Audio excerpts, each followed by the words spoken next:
আজকে বাংলাদেশের একজন মহিলা নেত্রী, নাম বলবো এখন, আপনারা শোনার পর আল্লাহু আকবার বলবেন। আজকে বাংলাদেশের একজন মহিলা নেত্রী একটা উঠান বৈঠকে বক্তব্য দিতে গিয়ে এই বক্তব্যটাই দিয়েছে, শুনে তারপরে ঠিক বেঠিক বলবেন। তিনি বলেছেন, বাংলাদেশে ধানের শীষে ভোট দিলে আওয়ামী লীগকে ভোট দেওয়া হবে। নাউজুবিল্লাহ বলেন।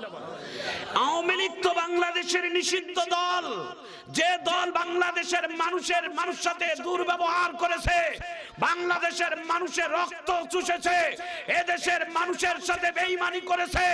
আজকে ধানের শীষে ভোট দিলে নৌকাকেই ভোট দেওয়া হবে, এই কথা যারা বলে নিশ্চয়ই ষড়যন্ত্রের গন্ধ পাওয়া যায়। জোরে বলো ঠিক না?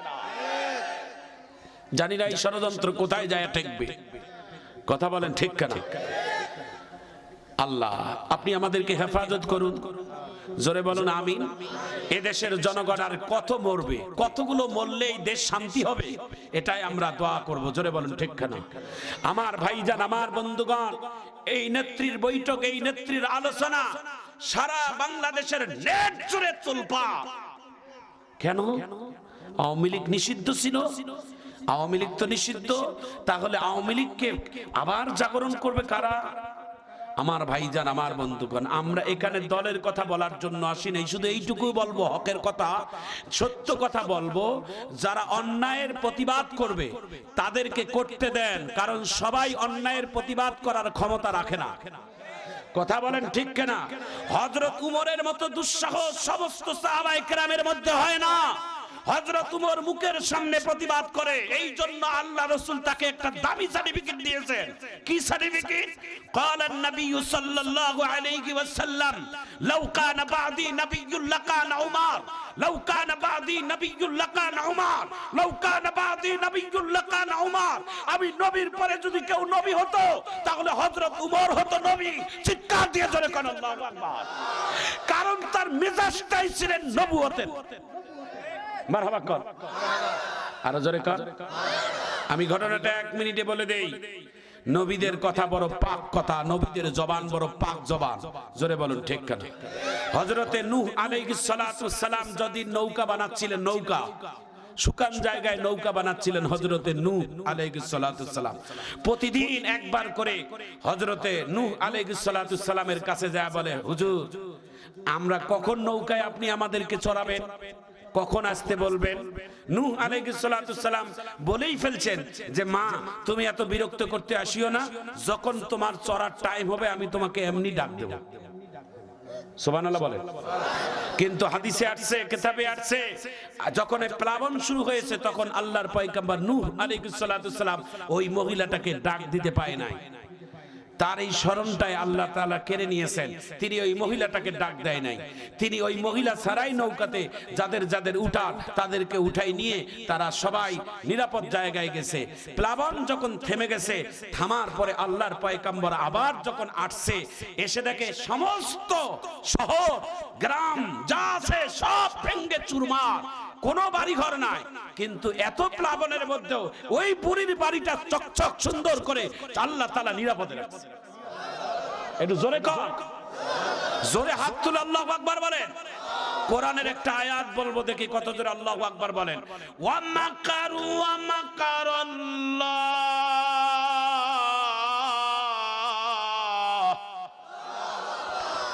ওয়াল্লাহু খায়রুল মাকিরিন।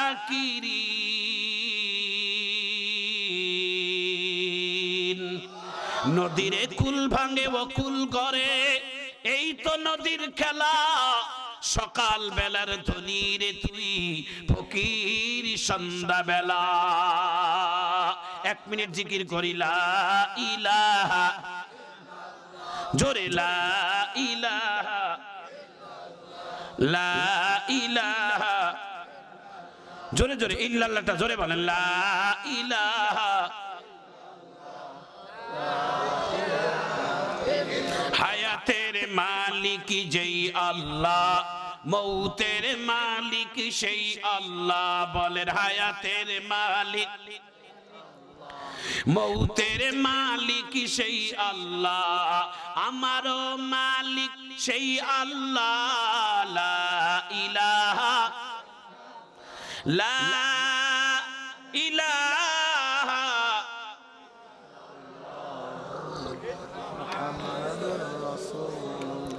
সাল্লাল্লাহু আলাইহি ওয়াসাল্লাম।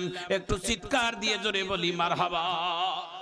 ভাইজান আমার, বন্ধুগণ আমার, আল্লাহর পয়গম্বর প্লাবন যখন থেমে গেল, পয়গম্বর নূহ তার এলাকার মধ্যে এসে দেখে সমস্ত ঘর বাড়ি ঘর সব প্লাবনে ধ্বংস হয়েছে। একটা বাড়ি একটা ঘর নষ্ট হয় নাই, চতুর্দিকে পানি, কিন্তু সেই ঘরটা ঝলমল করতেছে নূর দিয়া। আল্লাহর পয়গম্বর এক পা দুই পা করে যাইয়া দেখে ওই বুড়ি, যেই বুড়ি আমার নৌকা বানার আগে প্রতিদিন আমার নৌকায় চড়ার জন্য খোঁজ নিত, কিন্তু আমি ওই বুড়িকে নৌকায় চড়ার কোনো হুকুম দেই নাই। ওই বুড়ি ছাড়া আমি নিজেই নৌকাতে আমি 40 দিন ছিলাম। আমার ভাইজান আমার, বন্ধুগণ, আল্লাহর পয়গম্বর দেখে ওই বুড়ি ওই ঘরের মধ্যে বসে, যায় নামাজের মধ্যে বসে আমার আল্লাহর নামের তাসবিহ পাঠ করে। রাখে আল্লাহ, মারে কে? আর মারে আল্লাহ, রাখে কে? একটু চিৎকার দিয়ে জোরে বলুন ঠিক কিনা। আল্লাহ পারে কিনা বলেন? এই পঞ্চগড় জেলার ভাইয়েরা জোরে বলেন আল্লাহ পারে কিনা? আল্লাহ পারে কিনা? নূহ আলাইহিস সালাতু সালাম বুড়িমাকে সালাম দিলেন, আম্মা আসসালামু আলাইকুম। বুড়িমা সালামের জবাব দিয়ে বলেন, বাবা নৌকায় চড়াবেন না? নৌকায় কি চড়বেন? নৌকায় তো সরি আমি আসলাম। সুবহানাল্লাহ। কয় আপনি কোথায় ছিলেন? কয় আমার ঘরে আমি ছিলাম। কি ভাই ওয়াজ বুঝা পান না? সুবহানাল্লাহ কবেন কি বাড়ি যাইয়া? পয়গম্বর বলতেছে আপনি যখন প্লাবন হলো, প্লাবনের সমস্ত পৃথিবী ধ্বংস হয়ে গেল, ইভেন বাইতুল্লাহ ভেঙে গেছে, কিন্তু আপনার ঘর এমন কেন? কয় আপনি কি ঠিকঠাক আছেন? প্লাবন কখন হলো? একটু জোরে কর। পয়গম্বর নূহ আলাইহিস সালাতু সালাম সিজদায় পড়ে গেলেন, আল্লাহ এই বুড়ি কি বলে? আল্লাহ আমার মাথায় কাজ করে না। প্লাবনে গোটা পৃথিবী ধ্বংস, আর এই বুড়ির ঘর ভাঙে নাই, আর এই বুড়ি পীর আবার সিজদায় আল্লাহর নামে বসে তাসবিহ পাঠ করে, আর বুড়ি পীর আমাকে উল্টা বুঝায়। আল্লাহ তুমি আমাকে একটু বুঝিয়ে দাও। আল্লাহ বলে, বোঝো নাই নূহ, তোমার নৌকায় চড়তে চেয়েছিলে কিন্তু তুমি তাকে চড়াও নাই, কিন্তু তোমার নৌকায় চড়ার তার আগ্রহ ছিল, মানে তোমার পক্ষে ছিল। দ্বীন ইসলামের পক্ষে থাকার কারণে আমি এই গজব দিয়ে গোটা পৃথিবী ধ্বংস করছি। এই বুড়ি ইসলামের পক্ষে থাকার কারণে আমি তার ঘরটাকে আমি আল্লাহর কুদরতি ভাবে নিরাপদে রাখবো। একটু জোরে কর, আরো জোরে বলেন। কুল্লা ইয়া নারু কুনি বারদান ওয়া সালামান আলা ইব্রাহিম হুয়া সাম্মাকুমুল মুসলিমিন।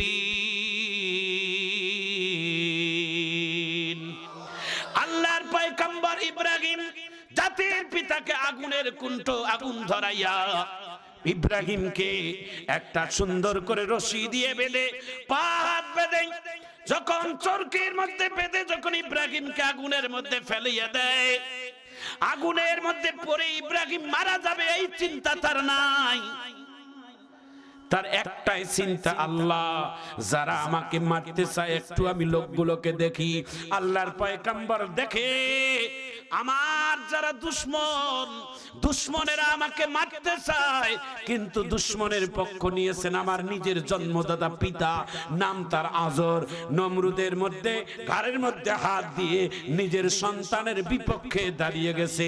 আল্লাহর পয়গম্বর এক ফোঁটা চোখের পানি ছেড়ে দিয়ে কান্দে আর বলে, আল্লাহ বুঝেছি এই পৃথিবীতে কেউ কারো আপন না, আপন যদি একজন থাকে তিনি আমার আল্লাহ। কথা বলেন ঠিক কিনা? আপন আর কেউ না, আপন আর একজন আপনার মুহাম্মাদুর। একটু জোরে বলেন। আমার ভাইজান, আমার বন্ধুগণ, আল্লাহর পয়গম্বর আগুনের মধ্যে পড়বেন, এমন সময় আল্লাহ তাআলা আগুনের মধ্যে পড়ার আগে আগুনের মধ্যে আল্লাহ নোটিশ ফেলিয়ে দিলেন, কুল্লা ইয়া নারু কুনি বারদান ওয়া সালামান আলা ইব্রাহিম। এ আগুন, আমি তোমার ভিতরে তোমার বুকে আমি একটা মেহমান পাঠাচ্ছি, মেহমানের নাম হচ্ছেন ইব্রাহিম, আমি তাকে খলিলুল্লাহ উপাধি দিয়েছি, আমার বন্ধু। সুতরাং আমার বন্ধু মেহমান খানায় যাচ্ছে তোমার ভিতরে, একদিন, 2 দিন, 3 দিন না 40 দিন তোমার ভিতরে থাকবে, তুমি তাকে মেহমানদারি করিও। এর জোরে কর।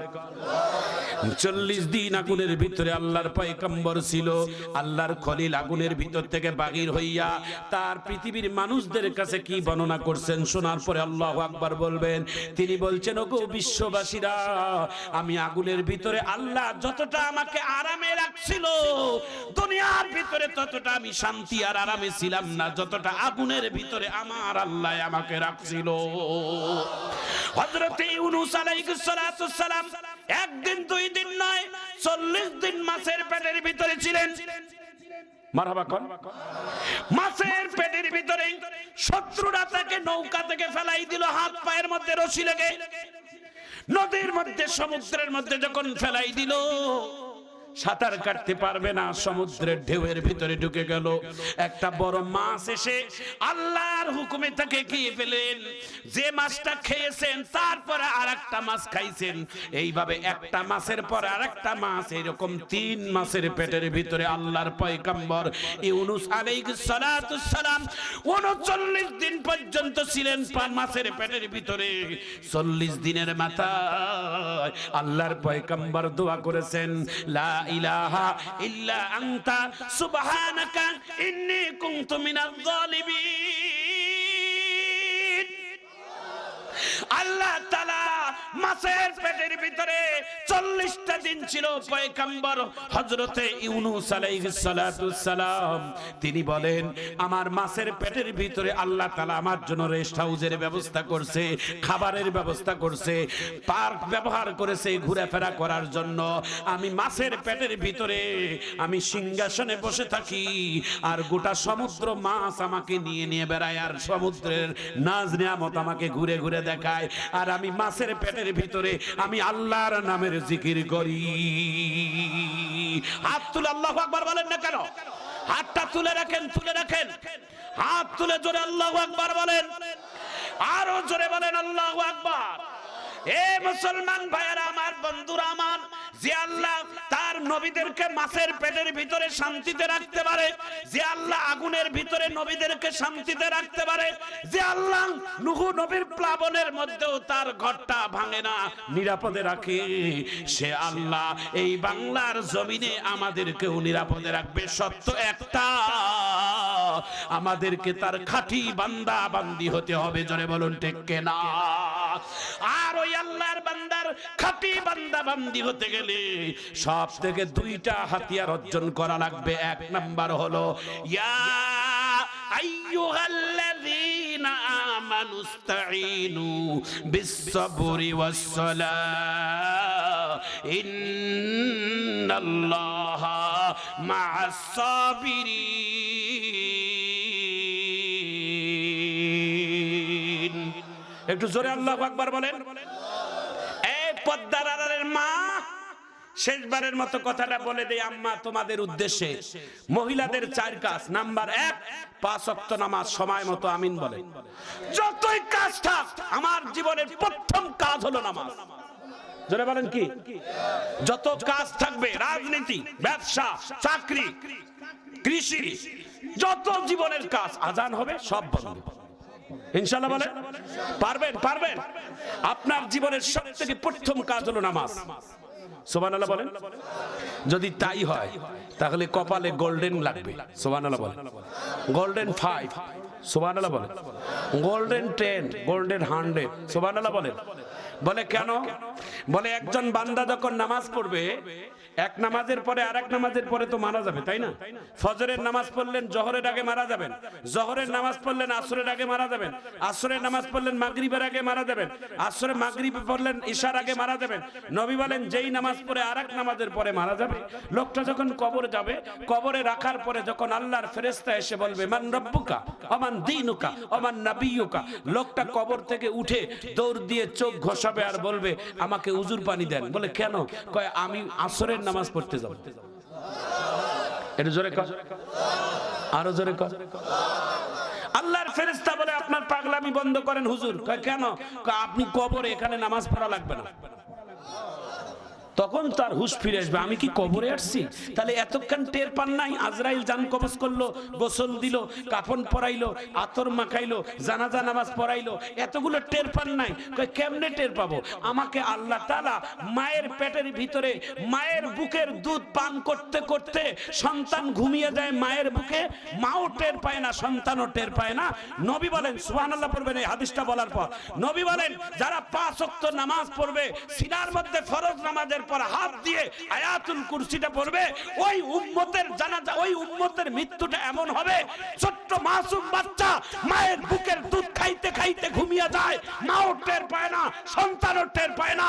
আল্লাহ তাআলা মুমিনদের আত্মা এর থেকে আসানের সহিত কবজ করে।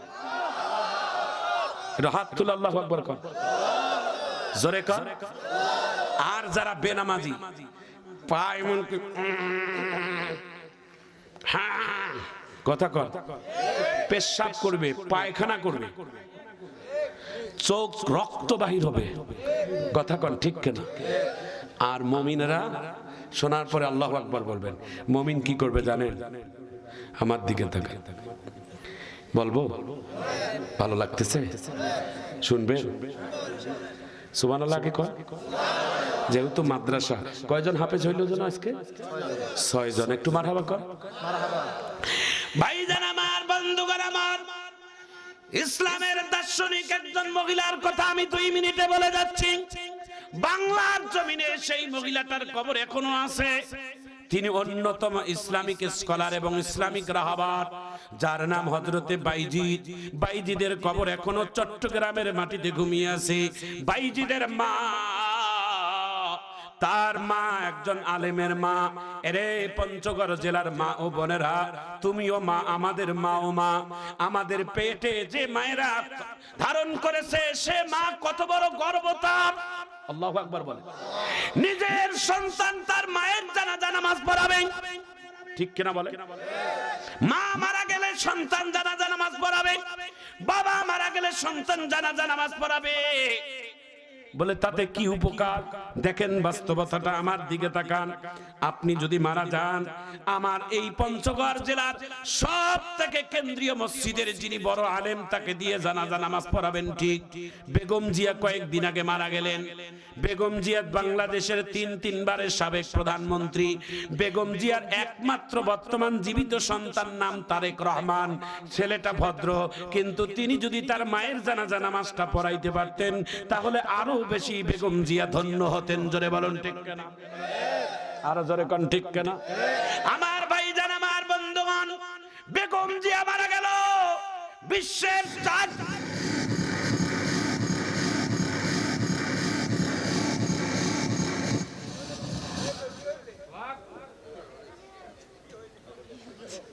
দেখছেন ভাই, একটু জিকির করেন, লা ইলাহা লা ইলাহা।